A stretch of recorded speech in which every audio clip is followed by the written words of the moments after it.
Hi, my name is Ben Hollis, Director here at Lancaster's Estate Agents on the Isle of Wight, and here are my top 3 tips for landlords looking to buy their next or first buy-to-let property.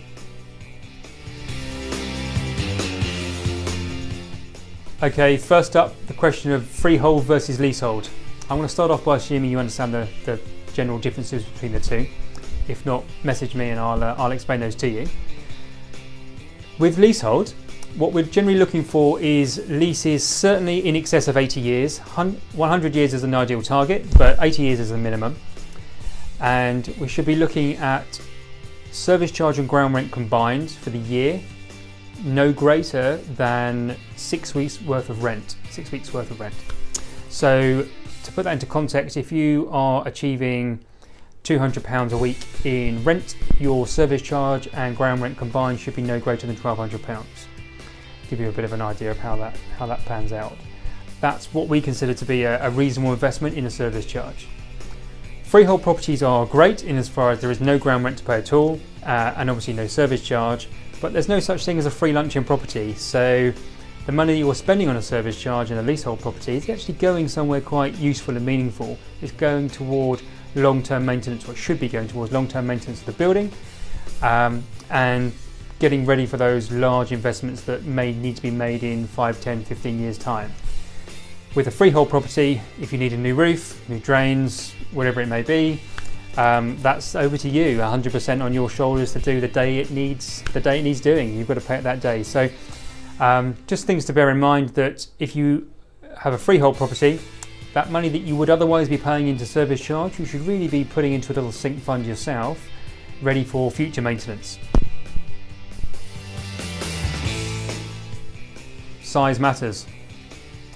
Now, when buying your residential property, you've got to really think about your future tenants living in there, and how if you buy something too small, they just won't stay long term. You don't have somewhere to store the ironing board and the hoover. Generally go about their life as they need to, regardless of the property size and the family dynamic. If the property is just too small, they won't stay long term. There's nothing tying them to the property, so they will just move on. Likewise, you also don't want to go too large.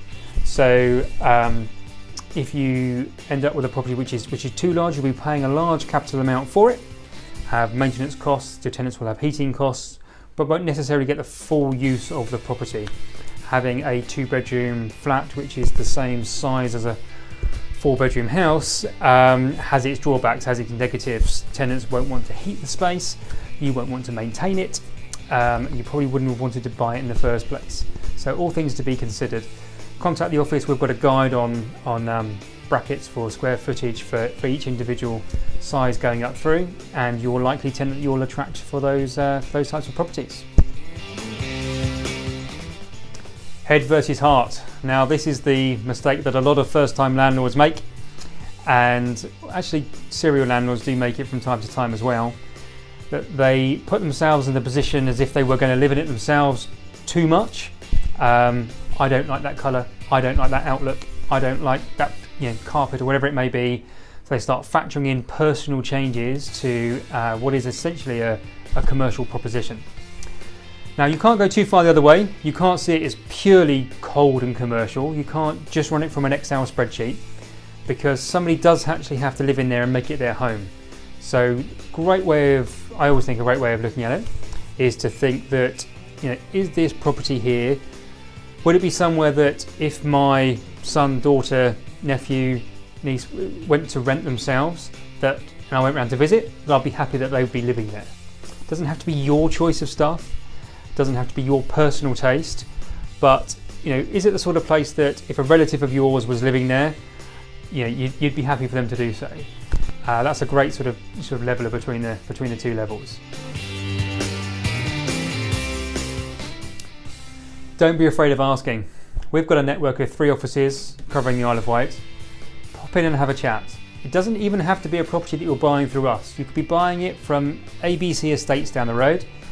Just bring the details in, we'll put the cafe on and we'll have a chat. And we'll talk you through the pros and cons and everything involved with that particular property and rental properties in general. We can give you a guide to the kind of tenants we think that property is likely to attract, make sure we're all on the same hymn sheet there, make sure that's exactly what you're looking for in your tenants. and talk you through the process. We do this all day, every day. We currently manage around £25 million worth of property across the Isle of Wight. We've done it once or twice, and very happy to share that information with you.